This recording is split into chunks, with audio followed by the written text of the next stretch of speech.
पशुपालन विभाग है।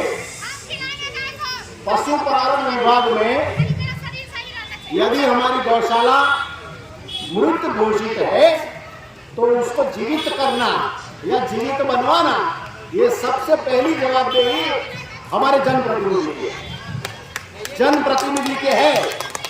क्योंकि एमएलए जो होता है किसी क्षेत्र का, he is the part and parcel of the government, वो सरकार का एक हिस्सा है। वो चाहे तो इसको मृत प्राय से तुरंत करा सकते हैं, लेकिन उसके लिए उन्हें परिश्रम करना होगा। हमारे माननीय विधायक को इस मंच के माध्यम से मैं अनुरोध करूंगा, आग्रह करूंगा कि इस गौशाला के 5 सदस्यों की एक प्रतिनिधि मंडल लेकर के वो स्वयं पशुपालन मंत्री के पास जाएं और पशुपालन मंत्री को यहाँ की गौशाला की स्थिति से अवगत कराएं। गौशाला के लेटर प्लेट पर ये समिति लिख के दे और माननीय विधायक जी अपने लेटर प्लेट पर वे लिख करके दे। क्यों नहीं जीवित होगी? नीचे से ऊपर कागज नहीं बढ़ता, उसमें पृथ्वी का गुरुत्वाकर्षण लगता है।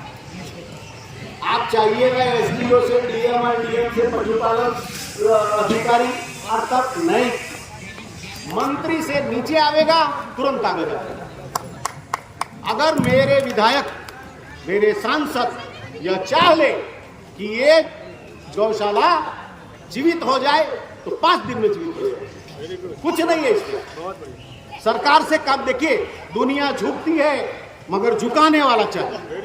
सीधा बात है, काम होता है लेकिन करवाने वाला चाहिए, वो यहाँ पर नहीं है।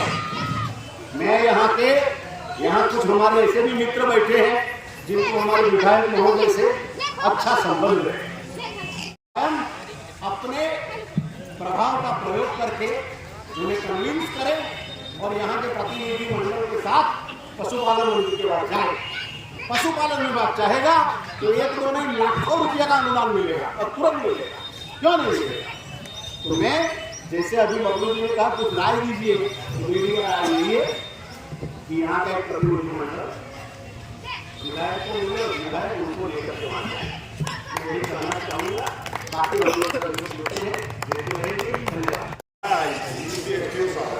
उसको उछल कटाने हमारा भी नाम लिखिए, आप जैसा नंबर दीजिए। और वह आदमी के 1000 चंदा मांगा, क्या बोला इस बात सुनने के लिए।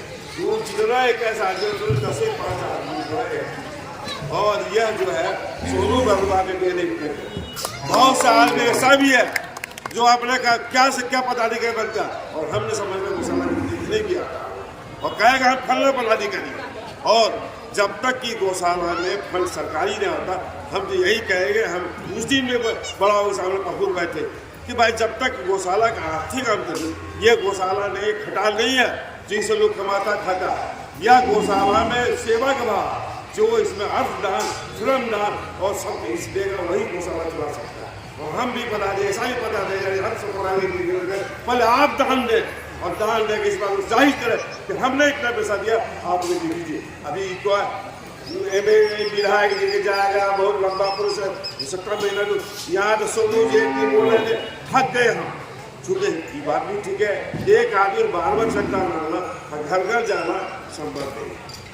13,000 करोड़ मामूली खर्चा नहीं, 18,000 5,000 कह दी, लेकिन इसका उपाय ऐसा हो ताकि पहले तो इस बार पुराना कमेटी जो आदमी कुछ काम नहीं करना चाहता, जो अपडेट है, उसको तुरंत रखें। दयासागर बंडवाल हमारे साथ जुड़े हैं। आज सर श्री कृष्ण गौशाला झाझा में आए हुए हैं। आज गोपाष्टमी के दिन श्रद्धालुओं की भीड़ यहाँ पर देखी गई, एक अलग सी रौनक देखी गई है।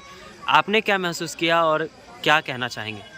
देखिए, सबसे पहली बात, मन बहुत भाव विभोर है कि हम अपने बचपन के समय में यहाँ आते थे और गौ माताओं को, उनके बच्चों को मूली खिलाते थे बड़े प्रेम भाव से, बड़े हृदय के साथ। और वर्षों बाद इस तरह का व्यवस्था यहाँ देख करके मन काफ़ी प्रफुल्लित है। और आशा करते हैं यहाँ के समाज सेवियों से, बुद्धिजीवियों से आशा के साथ हम आग्रह भी करेंगे कि गौशाला को और आगे बढ़ चढ़ कर के हिस्सा लें, इसको आगे बढ़ाने में, और तन मन धन तीनों से लगे जहाँ तक और हो सके तो। और दूसरे शहरों के भी लोगों से संपर्क स्थापित करके आर्थिक रूप से, भावनात्मक रूप से सहयोग लें और झाझा के श्री कृष्ण गौशाला को और आगे की ओर बढ़ाएं। धन्यवाद। कहीं ना कहीं एक दिन 2 दिन के बाद हमेशा ये समस्या इन 2 महीनों में निकल कर आई है और अभी भी आ रही है कि हर 2 दिन के बाद 1 दिन के बाद चारा घट जाता है गायों के लिए। तो अपने आप में ये बहुत बड़ा सवाल खड़ा करता है और लोगों ने कहा भी है आज मीडिया को संबोधित करते हुए कि जनप्रतिनिधियों से जो अपेक्षाएं हैं वो पूर्ति नहीं हो पा रही है। देखिए, विगत दिनों चुनाव हुआ था झाझा नगर पंचायत का, तो उसमें तो बहुत सारे समाजसेवी प्रत्याशी के तौर पे उभर कर आए थे, लेकिन पता नहीं क्या हो गया उनके बुद्धि उनके विवेक को कि गौशाला के प्रति उनका जो सोच है वो काफ़ी विकसित नहीं है। सोच रखते हैं, बहुत छोटा सोच रखते हैं, थोड़ा उसमें इजाफा करने की ज़रूरत है। और माननीय जिला पदाधिकारी से जिला